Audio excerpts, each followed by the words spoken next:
y a 150 ans mourait Charles Baudelaire. Franck Ferrand nous parle aujourd'hui de ce génie de la littérature. Bonjour Franck. Bonjour Anissa, bonjour à tous. Je suis heureux d'évoquer Baudelaire, cher à mon cœur, et pour tout vous dire, je suis assez surpris que nous n'ayons pas eu l'idée de le faire plus tôt. Oui, c'est souvent comme ça, les grandes idées. C'est bizarre, Baudelaire, immense poète que vous allez voir aux prises avec la société de son temps, que voulez-vous? Le poète est semblable au prince des nuées qui hante la tempête et se rit de l'archer. Isolé sur le sol au milieu des huées, ses ailes de géant l'empêchent de marcher. Sont les mots de Baudelaire lui-même dans l'Albatros, bien sûr, un des poèmes des Fleurs du Mal, dont je vais vous parler dans un instant. Nous allons revivre le procès des Fleurs du Mal il y a 160 ans. Et après votre récit, Franck, vous recevrez Marie-Christine Natta, dont la biographie de Baudelaire est parue la semaine dernière chez Perrin. Oui, Marie-Christine Natta nous éclairera sur la vie du précurseur du symbolisme. Nous en profiterons pour essayer de cerner ce que fut le symbolisme. Vaste question. On essaiera de comprendre un peu cela. Et puis après cela, une fois n'est pas coutume, nos chroniques habituelles vont faire place à un hommage à Gonzague Saint-Brie et aux piliers de notre émission disparue pendant l'été. Pour le moment, place à la magie des mots et des impressions. Mon enfant, ma sœur, songe à la douceur d'aller là-bas vivre ensemble, aimer à loisir, aimer et mourir au pays qui te ressemble. Les soleils mouillés de ces ciels brouillés, pour mon esprit ont les charmes si mystérieux de tes traîtres yeux, brillant à travers leurs larmes. Là, tout n'est qu'ordre et beauté, luxe, calme et volupté.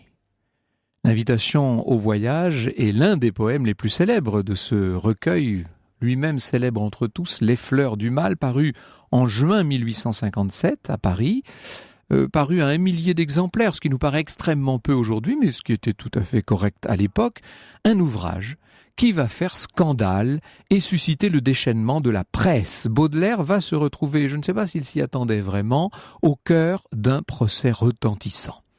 Charles Baudelaire a 36 ans. À ce moment-là, il n'est pas connu du public.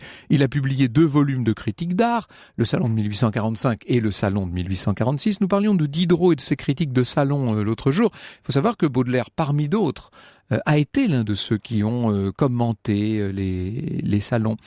La traduction des histoires extraordinaires et des nouvelles histoires extraordinaires d'Edgar Poe également l'a fait connaître, mais alors dans un monde très restreint, dans celui de ceux qui s'intéressent aux traducteurs.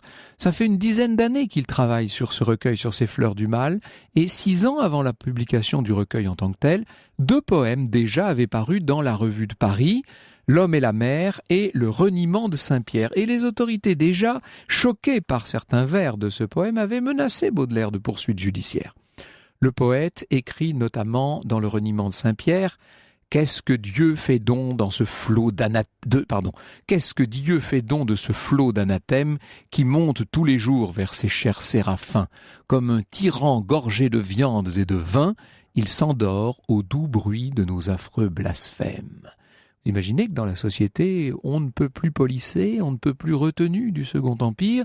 Ce sont là des vers qui ne passent pas inaperçus. Eh bien, 4 ans plus tard, en 1855, la Revue des Deux Mondes publie 18 poèmes. C'est là qu'apparaît pour la première fois le titre « Les Fleurs du Mal ». Baudelaire a hésité d'ailleurs entre plusieurs titres, « Les Lesbiennes »,« Les Limbes », avant finalement d'opter pour « Les Fleurs du Mal ». « J'aime les titres mystérieux ou les titres pétards », écrit-il. Les bonnes critiques sont assez rares, disons-le, et très vite, un certain nombre de bons esprits vont croire de voir de leur honneur de s'insurger. Le Figaro parle de poésie de charnier et d'abattoir. Et c'est justement dans le Figaro que tombe la première critique assassine à propos de l'ouvrage, quelques jours après sa parution, donc le 5 juillet 1857. Elle est signée du gendre du directeur du journal, Hippolyte de Villemessant. Il parle de revues de démons, de fœtus, de diables, de chlorose, de chats et de vermines. Il parle aussi, je cite, d'hôpital ouvert à toutes les démences de l'esprit, à toutes les putridités du cœur. Ah oui, nous, on n'avait pas la plume amène envers ceux qui s'écartaient par trop des sentiers battus. Quelques jours plus tard, le Figaro attaque de rechef les Fleurs du Mal. C'est cette fois Jean Abans qui écrit « Toutes ces horreurs de charniers, étalées à froid, ces abîmes d'immondices fouillés à 2 mains et les manches retroussées, devaient moisir dans un tiroir maudit, Mais on croirait au génie de Monsieur Baudelaire. Il fallait exposer l'idole longtemps cachée à la vénération des fidèles. Et voilà qu'au grand jour, l'aigle s'est transformé en mouche, l'idole est pourrie, et les adorateurs fuient en se bouchant le nez. Et voilà. Des critiques qui, presque involontairement, à moins que quelque part ils n'en aient eu eux-mêmes conscience, vont donner une certaine notoriété à l'ouvrage et à son auteur. Et évidemment, on ne peut pas imaginer que dans des circonstances comme celle-là, l'autorité publique demeure tout à fait étrangère à ce qui se passe. La Direction générale de la sûreté publique va établir un rapport sur les fleurs du mal, ouvrage qualifié, je cite, de l'expression de la lubricité la plus révoltante, et 6 pièces sont concernées par le délit d'outrage à la morale publique. Et oui, délit d'outrage à la morale publique, la saisie paraît inévitable. Saisie, c'est-à-dire qu'on va au sens propre saisir les ouvrages dans les librairies, comme on le faisait au beau temps de Louis XV ou de Louis XVI. Lorsqu'il apprend que son ouvrage va être saisi, Baudelaire est complètement désemparé. Voilà ce qu'il écrit à sa mère. « On me refuse tout, l'esprit d'invention et même la connaissance de la langue française. Je me moque de tous ces imbéciles et je sais que ce volume avec ses qualités et ses défauts fera son chemin dans la mémoire du public lettré, à côté des meilleures poésies de Victor Hugo, de Théophile Gautier et même de Byron, ce qui, sous sa plume, signifie qu'il est assez content tout de même de ce qu'il a pu lui-même écrire. Du coup, Baudelaire sollicite Édouard Thierry, un journaliste du Moniteur universel, le journal officiel de l'Empire, du Second Empire, pour essayer d'obtenir quand même un écho un peu moins négatif. Voici ce que nous dit Marie-Christine Natta. Édouard Thierry lave le livre de l'accusation d'immoralité. L'immense tristesse qui s'en dégage prouve que leur auteur ne se réjouit pas devant le spectacle du mal. Il regarde le vice en face comme un ennemi qu'il connaît bien et qu'il affronte. Non seulement le critique ne blâme pas les fleurs du mal, mais il est le premier à les qualifier de chef-d'œuvre, un chef-d'œuvre placé sous l'austère caution de Dante. Pour Baudelaire, cet article est un bâton jeté dans les roues du parquet. Oui, enfin vous imaginez bien que le parquet ne va pas s'en tenir là. Baudelaire va vite déchanter puisque le 16 juillet, la justice saisit les fleurs du mal. Franck Ferrand vous conte l'histoire sur Europe 1. Cet après-midi, nous sommes au cœur de l'histoire de Charles Baudelaire et au cœur de l'histoire de ce procès des fleurs du mal de Baudelaire en 1857. La justice du Second Empire, avant d'aller plus loin, Franck, est-ce qu'elle poursuivait régulièrement les écrivains ? Ah oui, régulièrement, sans faiblir. C'est une justice, j'allais dire sévère, c'est en tout cas une justice très interventionniste. En 1853, les frères Goncourt, qui pourtant sont des gens très importants, qui font partie de la meilleure société de l'époque, sont poursuivis pour un article, ils sont jugés en chambre correctionnelle et vont quand même récolter un blâme. Et vous savez, c'est au début de l'année 1857, c'est-à-dire juste quelques mois seulement avant le procès des fleurs du mal, il y a le célèbre procès intenté à Gustave Flaubert pour son roman Madame Bovary. Ce procès d'ailleurs un peu qu'on présentait à l'époque comme le procès du réalisme, qui est le genre littéraire en vogue. Et Flaubert va être jugé pour outrage à la morale publique et religieuse, outrage aux bonnes mœurs. Ce sont les deux chefs d'inculpation. Vous savez que finalement, il est acquitté, mais enfin tout de même, on l'a traduit en justice. Lui qui, par ailleurs, a des relations longues comme le bras, ce qui n'est pas le cas de notre Baudelaire. Baudelaire est inquiété par la justice. Il accuse le coup. Le lendemain de la saisie, il assiste aux obsèques du chansonnier républicain Béranger. Il porte un grand crêpe à son chapeau. Il déclare à ceux de ses amis qui sont là et qui l'écoutent « Je porte le deuil des fleurs du mal qui viennent d'être saisies ».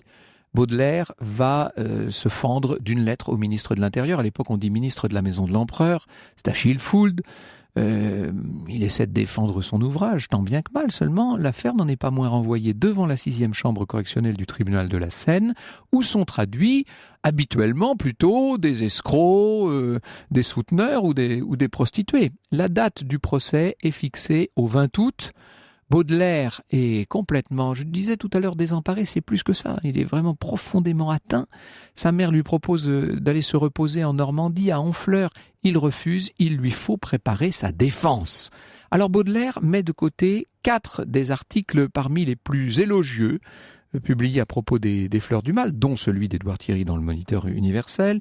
Il peut compter sur le soutien d'un certain nombre de grandes plumes de l'époque et qui, comme par hasard, sont des esprits indépendants. Bon, Flaubert, c'est bien le moins, si je puis dire, mais aussi Sainte-Beuve, on y aurait beaucoup à dire, Mérimée aussi, très important Mérimée, puisqu'il est très proche de l'empereur et de l'impératrice.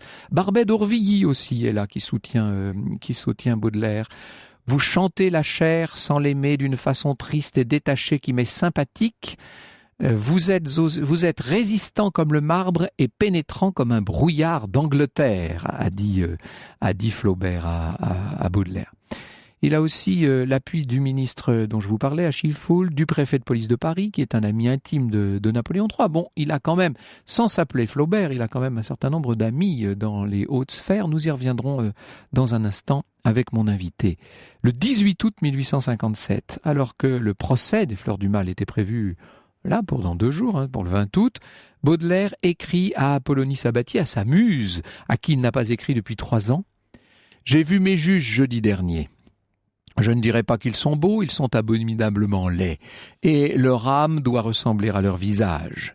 Flaubert avait pour lui l'impératrice, il me manque une femme, et la pensée bizarre que peut-être vous pourriez par des relations et des canaux peut-être compliqués faire arriver un mot sensé à une de ces grosses cervelles s'est emparée de moi il y a quelques jours. » L'après-midi du jeudi 20 août s'ouvre donc ce procès devant la 6e chambre correctionnelle du tribunal de la Seine, je vous l'ai dit.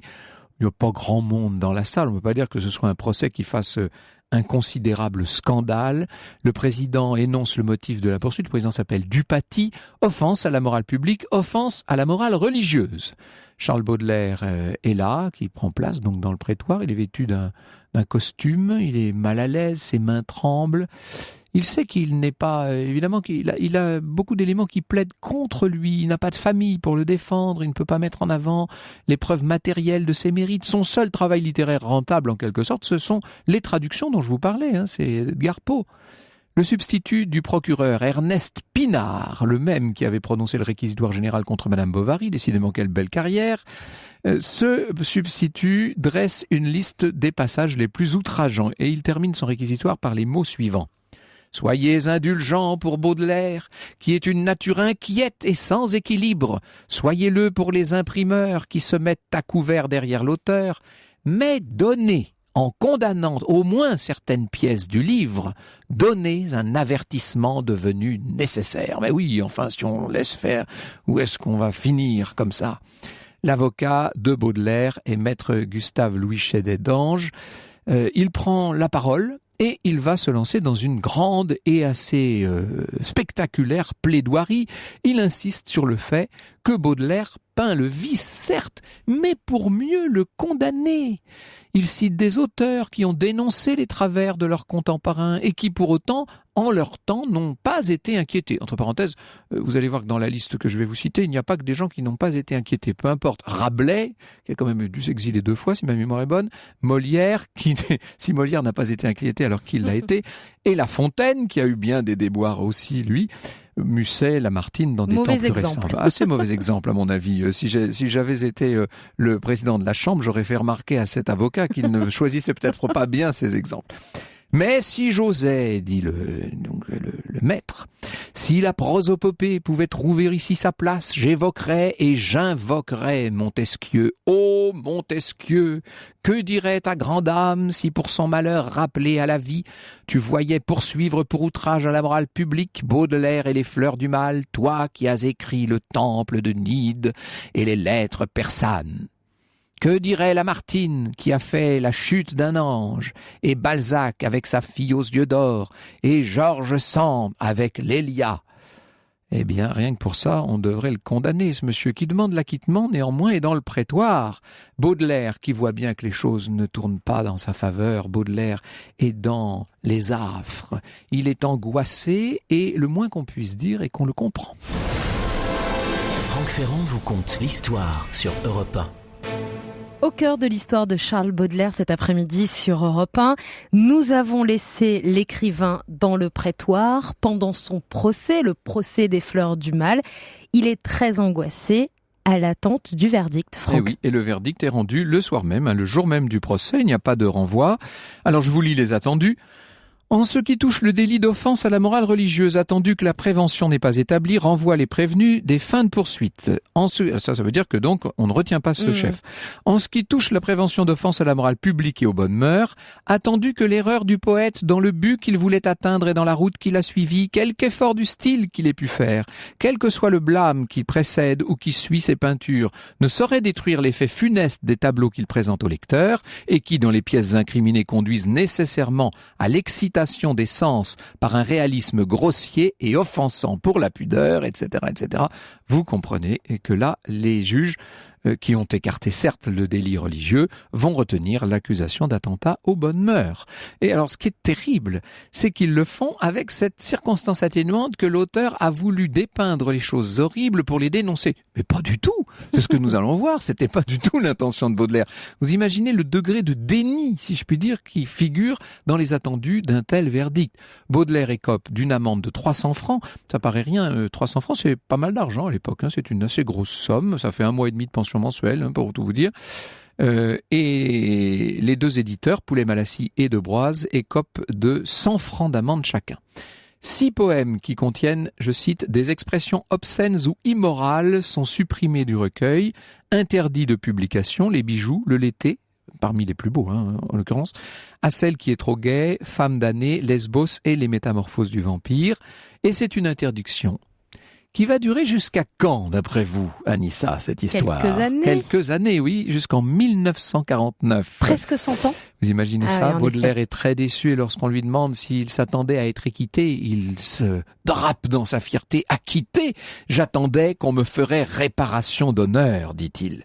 Désormais, il va devoir régler son amende, ce qui pour lui n'est pas mince à faire parce qu'il est très endetté, il n'a pas du tout les moyens de payer 300 francs. Alors il va se fendre encore d'une belle lettre, cette fois à l'impératrice Eugénie, pour demander un geste du ministre de la Justice, Jean-Pierre Abatucci, qui permettrait de réduire l'amende.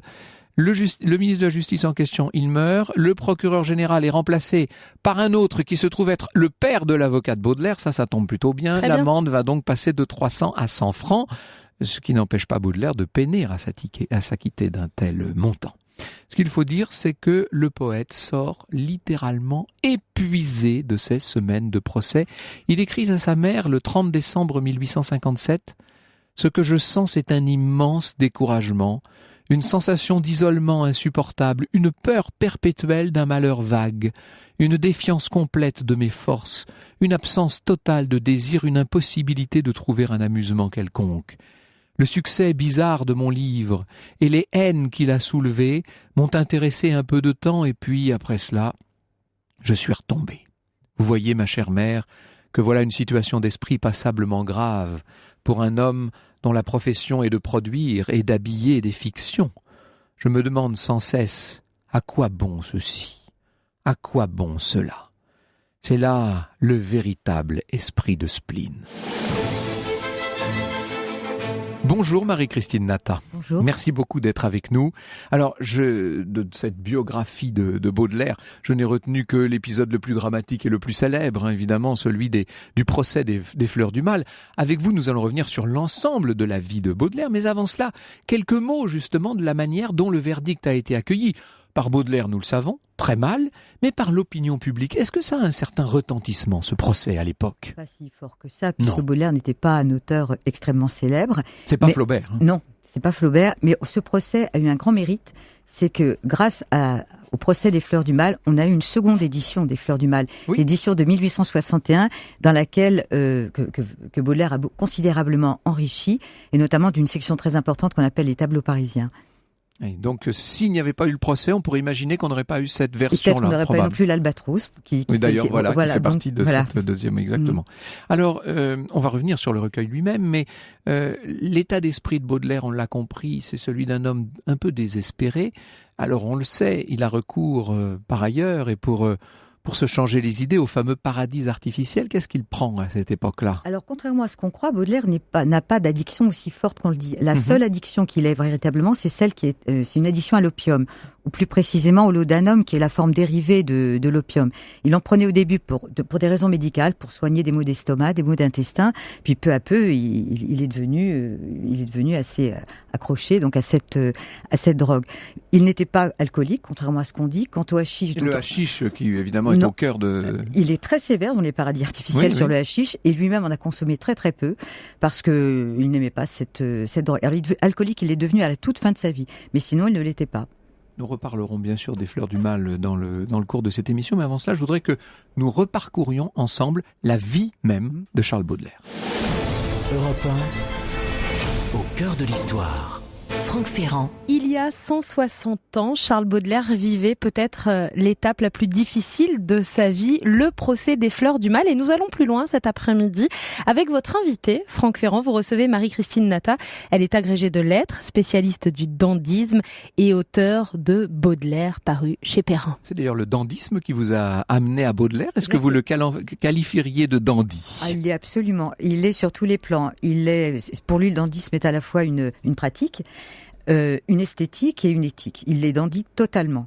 Et c'est un peu grâce à lui aussi, grâce à Barbey d'Aurevilly. Un dandy à la française, c'est pas Oscar Wilde, c'est autre chose. Mais justement, donc, c'est grâce à lui et aussi à Barbey d'Aurevilly dont vous parliez tout à l'heure que le dandysme a acquis ses lettres de noblesse, parce qu'au début du siècle, au début du 19e, il n'était pas spécialement flatteur d'être dandy, on ne se revendiquait pas dandy. Alors, d'abord, disons de ce petit Baudelaire, parce qu'il naît en 1821, il naît le 9 avril 1821, donc on est pendant la restauration des Bourbons, après l'effondrement fracassant de l'Empire.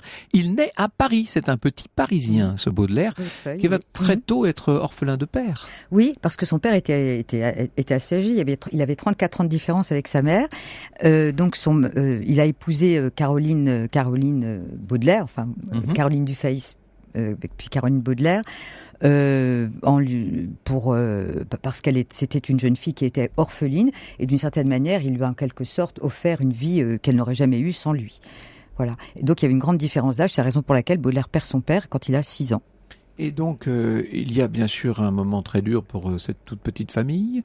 La maman va s'occuper du petit orphelin. Et il y a là quelque chose d'étonnant. Vous parlez quasiment d'une fusion entre la mère et le fils. Mais qui ne dure pas très longtemps. Et non. Qui ne dure pas très longtemps. En effet, donc après la mort de François Baudelaire, donc le père de Baudelaire, Caroline Baudelaire vit avec son fils un moment vraiment effectivement qui va le marquer définitivement, lui, bien sûr. Hein. Et ce qui va le marquer surtout, c'est l'après. Alors là, oui. C'est l'après. L'arrivée du beau-père. L'arrivée très rapide du beau-père, puisque elle se marie 20 mois après la mort de son mari. Elle se remarie avec le commandant, à l'époque il était commandant, le commandant Opic. Donc on appelle nous le général Opic parce qu'il a fini sa carrière générale.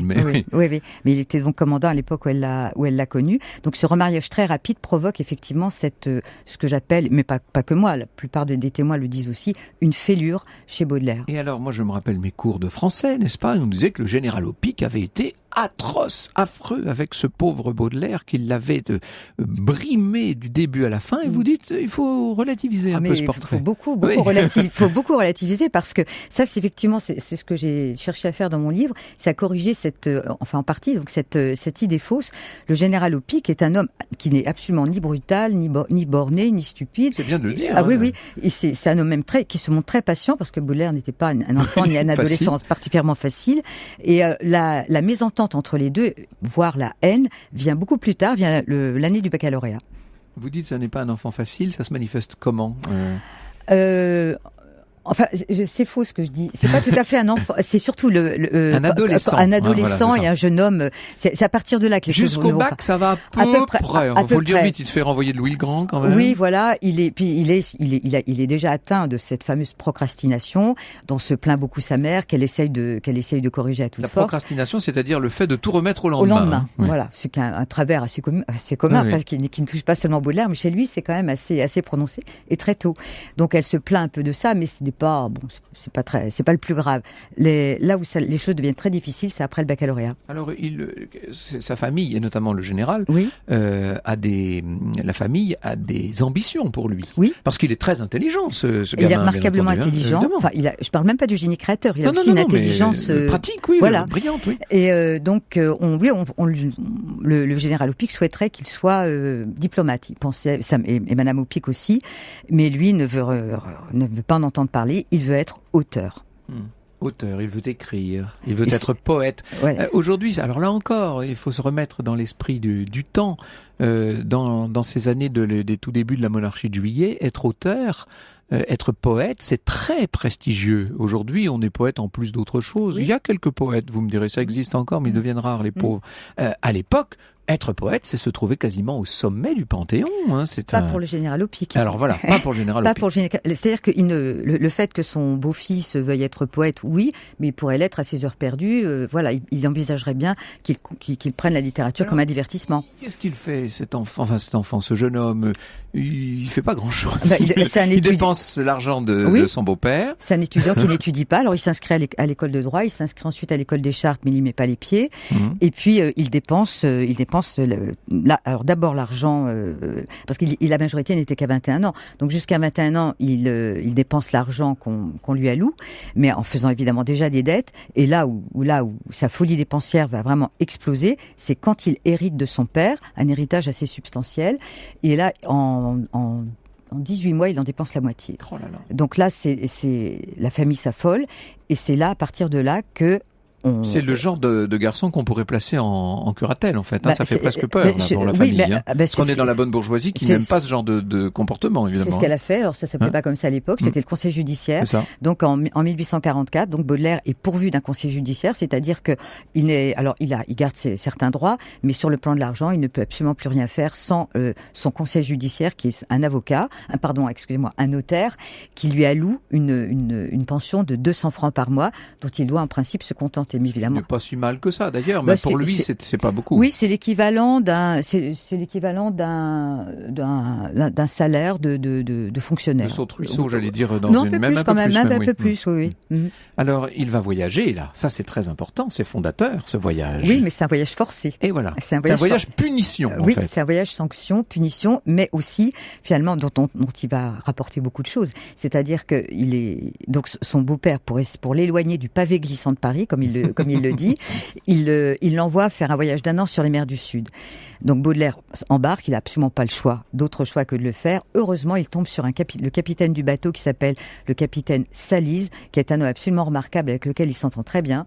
Donc les choses se passent, disons, au mieux, mais arrivé à mi-parcours, il demande à rentrer, et il rentre au bout de 6 mois. Donc il écourte son voyage.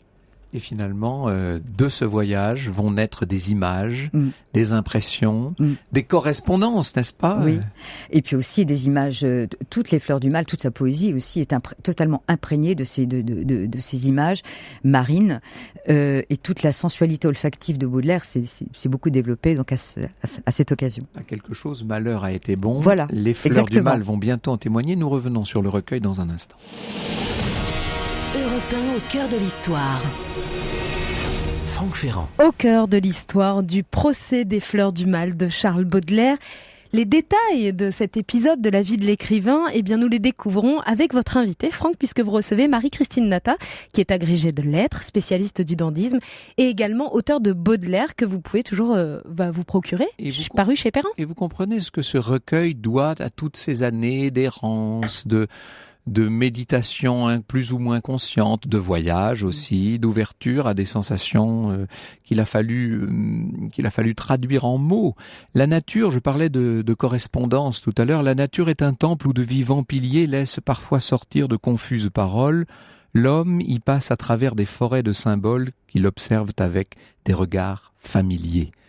Comme de longs échos qui de loin se confondent dans une ténébreuse et profonde unité, vaste comme la nuit et comme la clarté, les parfums, les couleurs et les sons se répondent. Il est des parfums frais comme des chairs d'enfants, doux comme les hautbois, verts comme les prairies, et d'autres corrompus, riches et triomphants, ayant l'expansion des choses infinies, comme l'ambre, le musc, le benjoin et l'encens, qui chante les transports de l'esprit et des sens. Ces vers sont parmi les plus célèbres de la littérature française. Il y en a quand même un grand nombre de ces poèmes très connus de Charles Baudelaire. Comment expliquer que ça ait pu choquer à l'époque où c'est paru? Alors, ça n'est pas correspondant, ce qui a choqué, disons les choses. En fait, ce qui a choqué dans Les Fleurs du Mal, on n'y pense pas très souvent, mais c'est le réalisme. Et voilà. C'est le réalisme. Et souvent, on dit que le procès des Fleurs du Mal, ça a été le procès du réalisme. Deuxième procès du réalisme après celui de Madame Bovary, c'est déjà. Ça, exactement.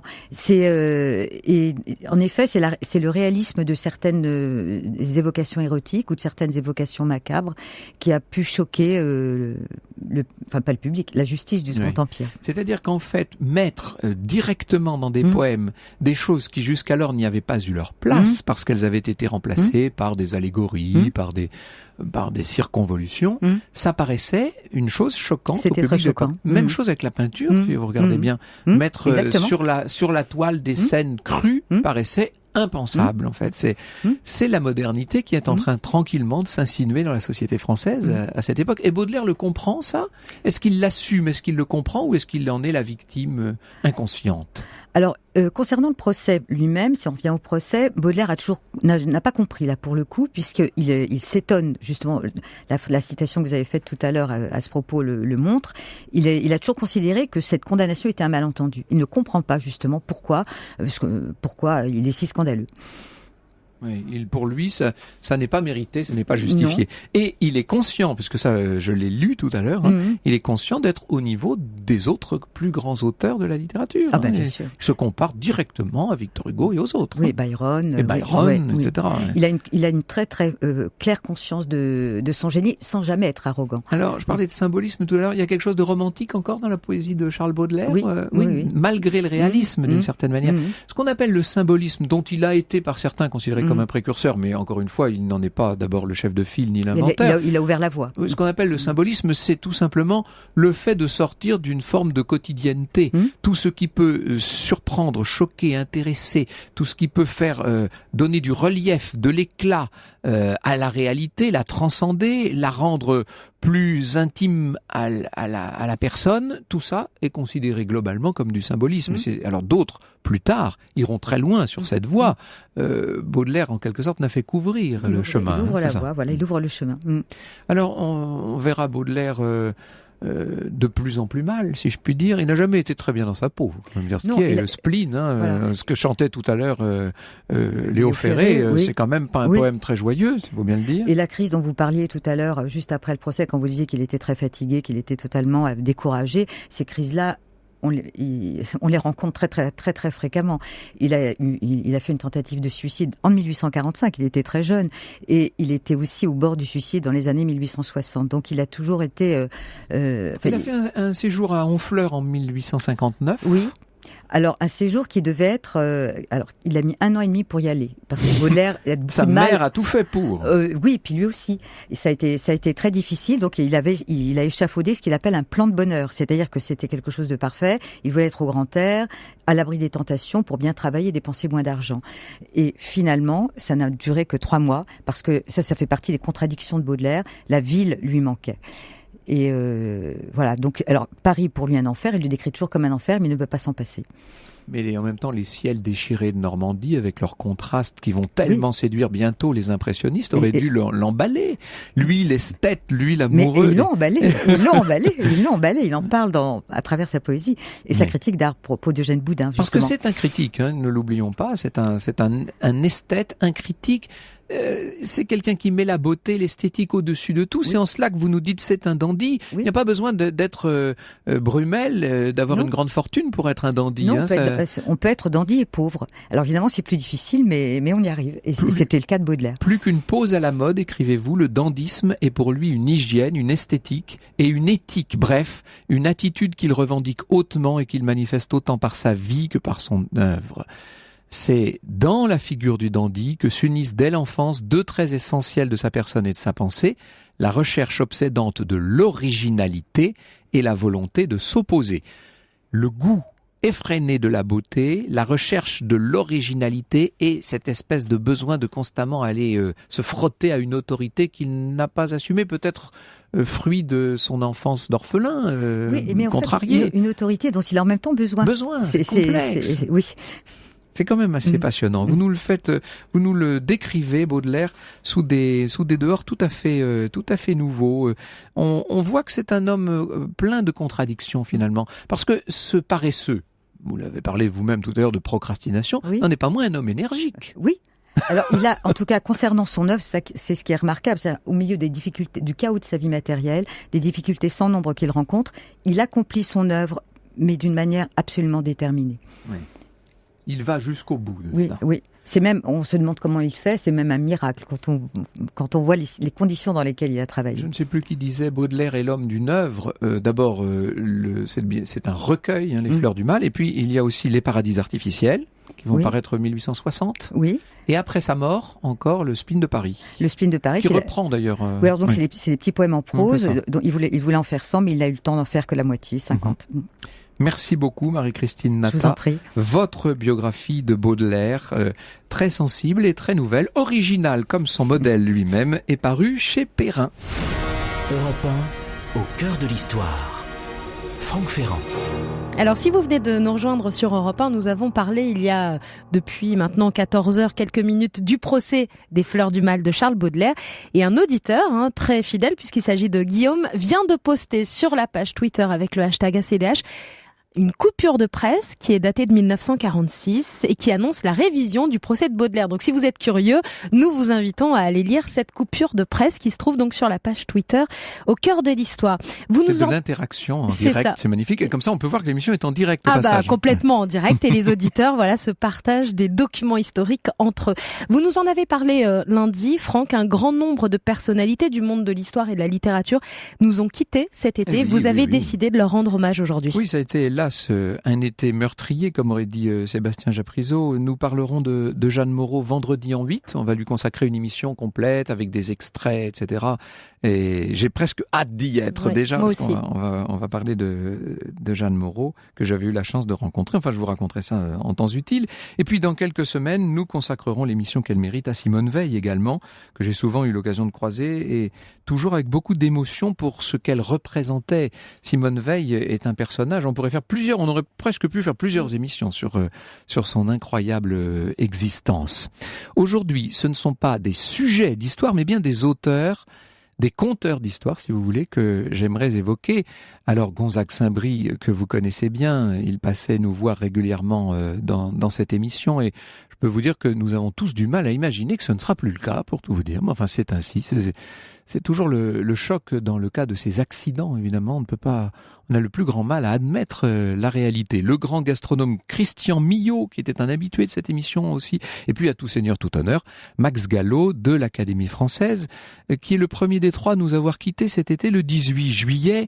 Grand érudit, Max Gallo, personnalité passionnante, un auteur incroyablement prolixe, c'était le biographe intarissable de tous les héros et anti-héros de notre histoire.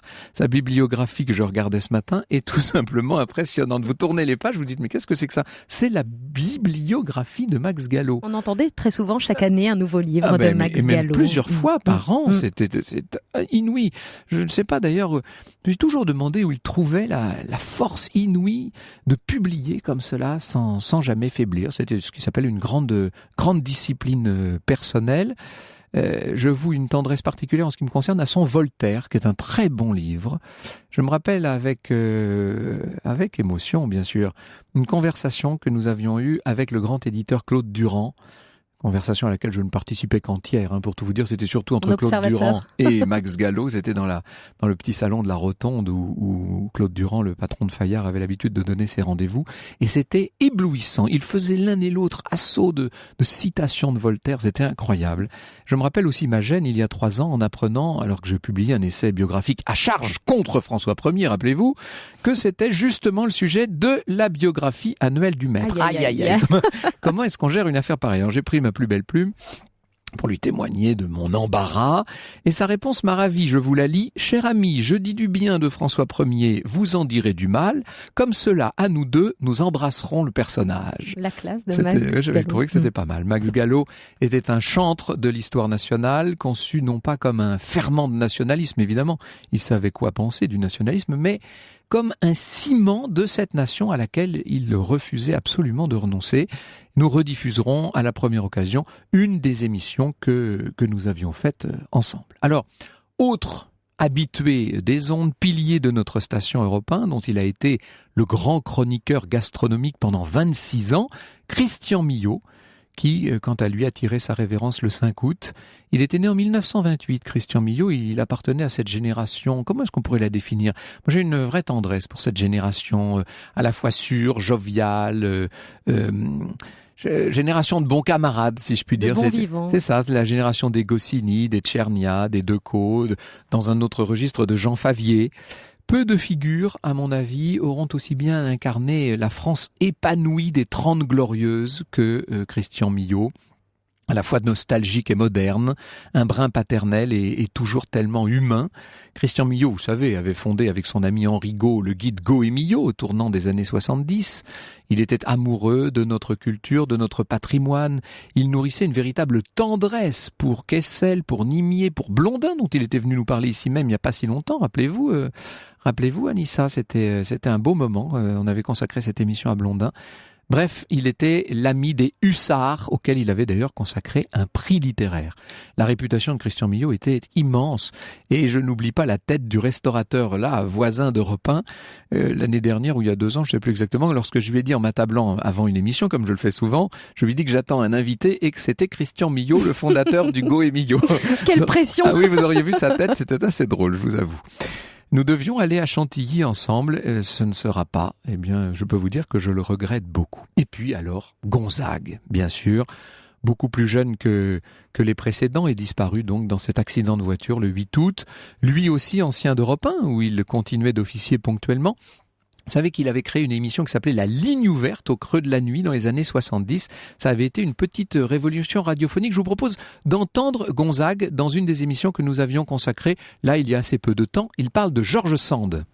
Un écrivain extraordinaire, si bien que, souvenez-vous que Balzac lui avait demandé d'écrire la préface de son château, de sa cathédrale de papier, la Comédie humaine, et un écrivain respecté, admiré par Victor Hugo, enfin admiré par le monde entier, et en même temps un écrivain qui reste une femme, qui s'amuse d'être une femme. Elle a une phrase à un moment assez étonnante en disant « Mais ce qui est le plus amusant, c'est d'être une femme ».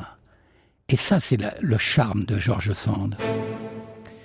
Eh oui, Gonzague, j'avoue que je suis un petit peu ému en l'entendant. Je me rappelle depuis tant d'années maintenant de tous les souvenirs que nous pouvons avoir en commun, souvenirs de voyages, de déjeuners, de dîners qu'il rendait tellement vivants, de conversations incroyables, parfois aux limites de l'absurde, disons-le, d'émissions, vous venez de l'entendre, et de surprises, parce qu'il lui arrivait de surgir un peu partout, sans qu'on s'y attende. J'ai beaucoup aimé les mots de Yann Kefelec à la Forêt des Livres, qui était la grande création de Gonzague-Saint-Brie à Chanceau-Près-Loche.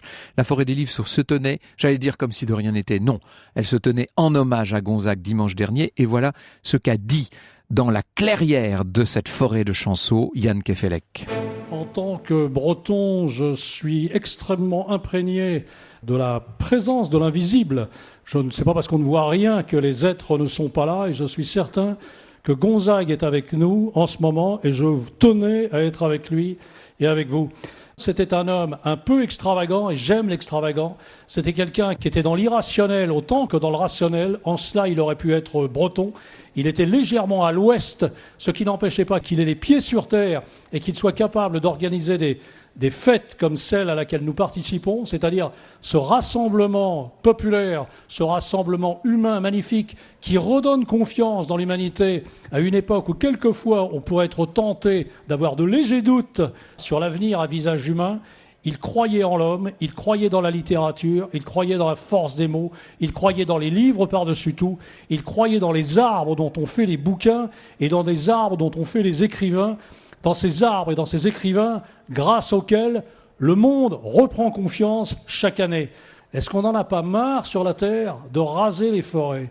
Est-ce que la forêt des livres n'est pas celle que l'on doit protéger en priorité, particulièrement celle de Gonzague, celle qui a été plantée par Gonzague-Saint-Brice, à laquelle vous appartenez, dont vous êtes aussi les arbres et les branches et les feuilles. Magnifique déclaration de Jan Kefelec, et j'espère en effet que la forêt des livres continuera de vivre. Nous disions à l'instant avec Marie-Christine Nata que Gonzague était, alors lui, vraiment le dandy de notre époque, et j'ai le souvenir d'une fête qu'il avait donnée chez lui en l'honneur de Philippe Delorme il y a quelques mois, et nous avons Philippe Delorme au téléphone. Bonjour, cher Philippe. Bonjour.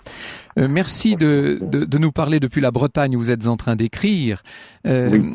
Enfin, là, nous vous dérangeons, pardon, mais non pas du tout. Il nous reste exactement 1 minute, donc vous voyez que c'est très court. Mais si vous aviez un aspect de Gonzague-Saint-Brie à mettre en avant.